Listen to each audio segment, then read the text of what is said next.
Hola, mi nombre es Carmen Ivonne de la Concha Reséndiz. Soy estudiante de la Universidad Abierta de Estancia de México de la Licenciatura de Nutrición Aplicada. Les voy a compartir mi actividad caso clínico de la asignatura Estadía 2, la cual realicé en la Clínica Hospital Rafael Barba Ocampo del ISSSTE en Cuautla, Morelos.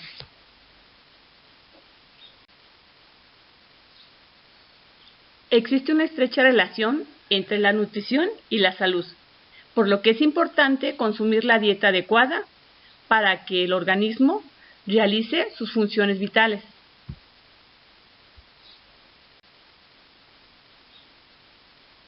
La diabetes mellitus tipo 2 se considera un grave problema de salud pública a nivel mundial. El sobrepeso y la obesidad son los factores de riesgo más importantes, además de la falta de actividad física, la genética y los malos hábitos alimenticios.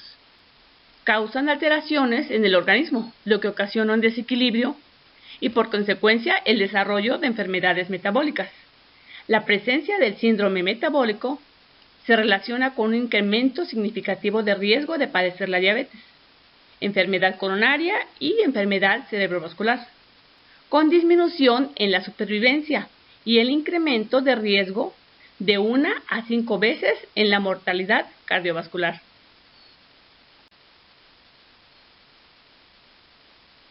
Dentro de la fisiopatología de la diabetes mellitus se caracteriza por hiperglucemia y se incrementa el riesgo de las complicaciones microvasculares, especialmente la retinopatía. Esta puede ser consecuencia de defectos de la secreción de insulina en su acción o en ambas. La diabetes puede presentarse con síntomas de variable intensidad, como poliuria, polidipsia, pérdida de peso, visión borrosa o polifagia, pero hay algunas veces que no hay síntomas. La diabetes crónica se asocia con daño a largo plazo en diferentes órganos, especialmente en los ojos, riñones, sistema nervioso, corazón y vasos sanguíneos.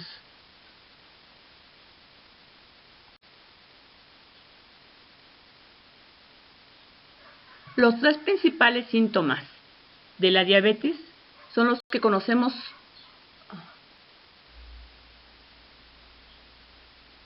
Los tres síntomas principales de la diabetes son la polidipsia, poliuria y polifagia.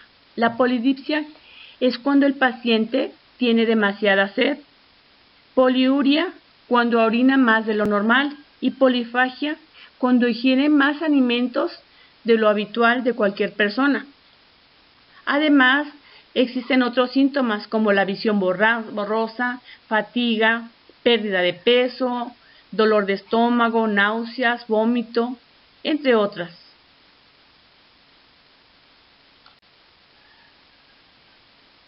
Existen varios factores para el desarrollo de la diabetes. Entre ellos encontramos los genéticos, la obesidad abdominal, el sobrepeso, un pariente de primer grado, es decir, padres o abuelos que hayan padecido diabetes. En el caso de las mujeres, haber tenido antecedentes de diabetes mellitus gestacional.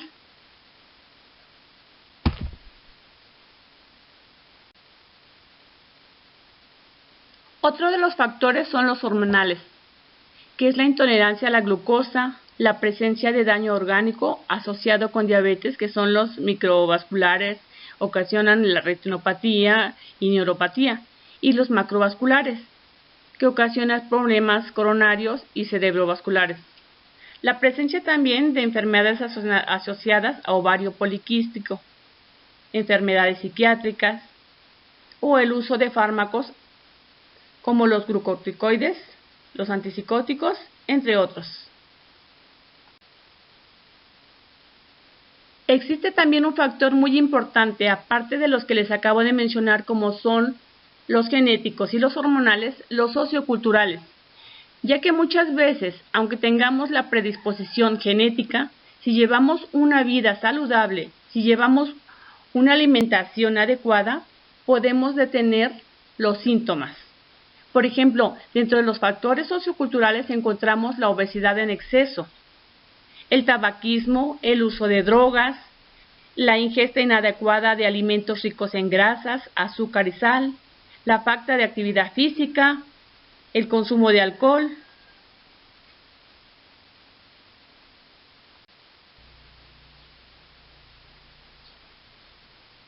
En el paciente diabético existen complicaciones muy importantes.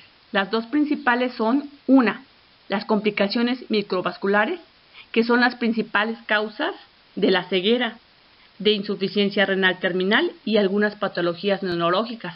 Estas afectan los pequeños vasos sanguíneos, como las arteriolas, los capilares y las vénulas. El segundo tipo de complicación en el paciente diabético son las complicaciones macrovasculares, que son causas importantes de morbilidad y mortalidad, lo que nos ocasiona cardiopatía isquémica, insuficiencia cardíaca, enfermedad cerebrovascular, lesiones dérmicas, lesiones de boca o el pie diabético.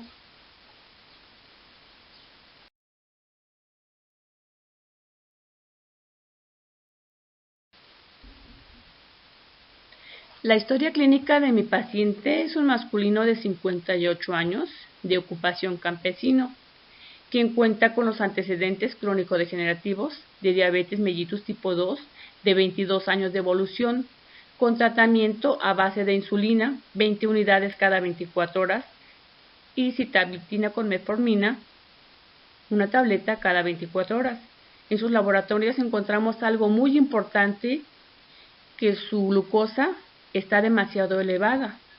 Tenemos una glucosa de 443,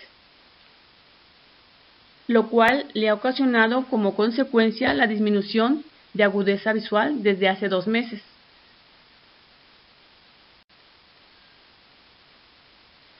Dentro de sus signos vitales encontramos una TA de 120/70, su frecuencia cardíaca de 70/1, su frecuencia respiratoria de 18 y una temperatura dentro de 36.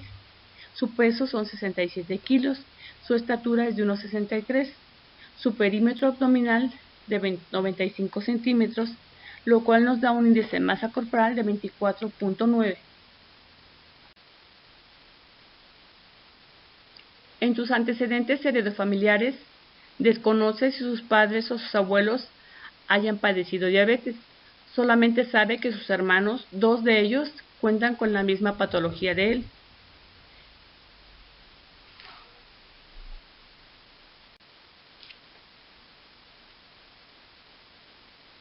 Dentro de sus rutinas diarias encontramos que sus alimentos preferidos son las tortillas de maíz a mano, sus frijoles y fruta en exceso. Los alimentos que no le agradan son todos los relacionados con trigo y refrescos. Normalmente se levanta a las 6 de la mañana y se duerme a las 9 de la noche. De actividad física únicamente camina 1 kilómetro, aproximadamente una hora, ya que desde hace 2 meses que ha perdido un poco la visión, ha dejado de hacer su labor como campesino. En su recordatorio de consumo de alimentos de las últimas 24 horas, encontramos que a las 8 de la mañana consume una manzana y una guayaba. Posteriormente a las 10 se come 5 tortillas de maíz hechas a mano, un plato de frijoles y un té endulzado con miel de abeja. Posteriormente come fruta, vuelve a comer la misma cantidad de tortillas, pollo rostizado en exceso. Encontramos demasiados carbohidratos, lo cual está ocasionando la elevación de su glucosa.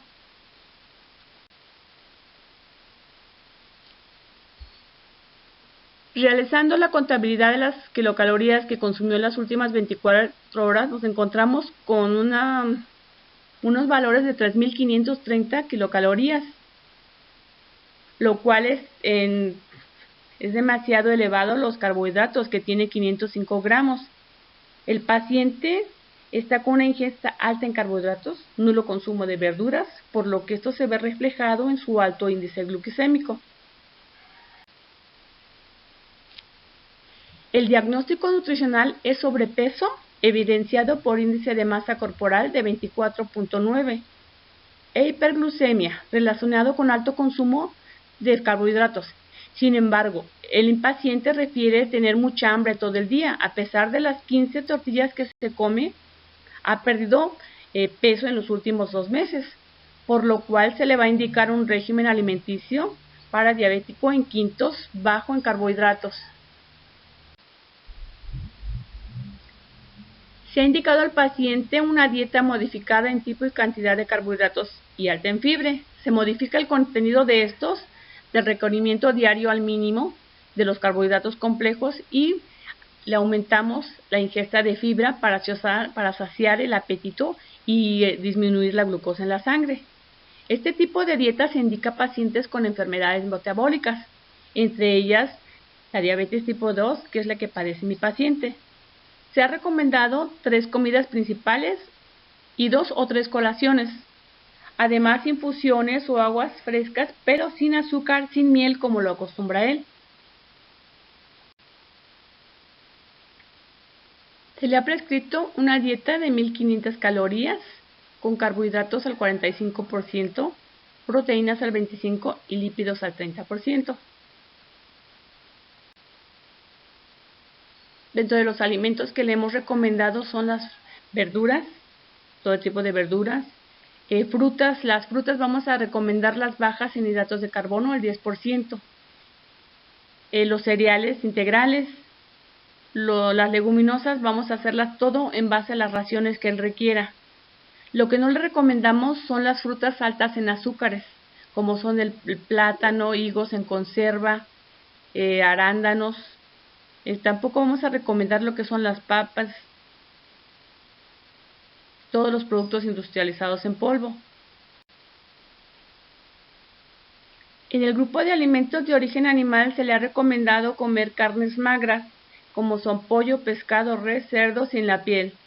Encontramos los huevos. También dentro de los lácteos podemos recomendar el queso panela, cottage y requesón. No recomendamos la ingesta de embutidos de toda clase, por el alto contenido de sal y conservadores.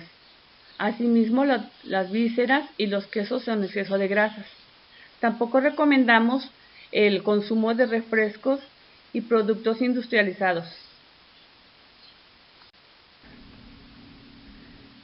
Al paciente se le ha dado una dieta recomendada basada en el sistema mexicano de equivalentes, que son 4 raciones de verduras, 2 raciones de frutas, cereales y tubérculos sin grasa, asimismo los alimentos de origen animal, lácteos, sus grasas con proteína y sin proteína.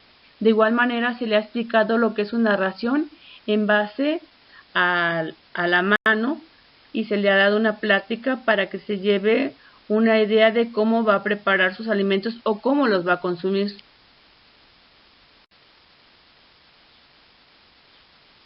Recomendaciones generales: respetar raciones y horarios de alimentos, incluir vegetales en los 3 tiempos de comida, no agregar sal a los platillos ya preparados, disminuir la ingesta de tortillas, en este caso las tortillas de mano, realizar actividad física, acudir a su cita regular con su médico, automonitoreo de glicemia, cita a nutrición en un mes, asimismo cita a urgencias en caso de ser necesario.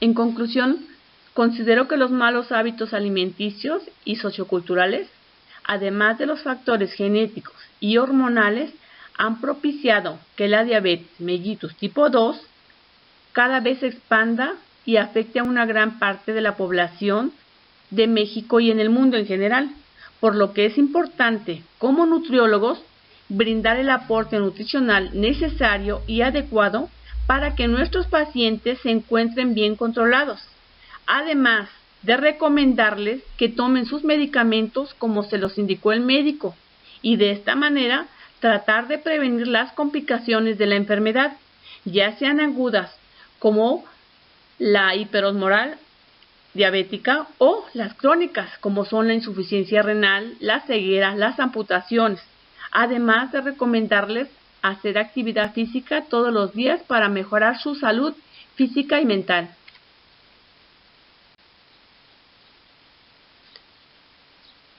Agradezco a la licenciada en nutrición María Reyes Chávez Zapotitla, mi asesor externo, y a la doctora Princesa Anaí Pérez Gómez por supervisar y compartir sus conocimientos para la realización de mi servicio de estadía 2.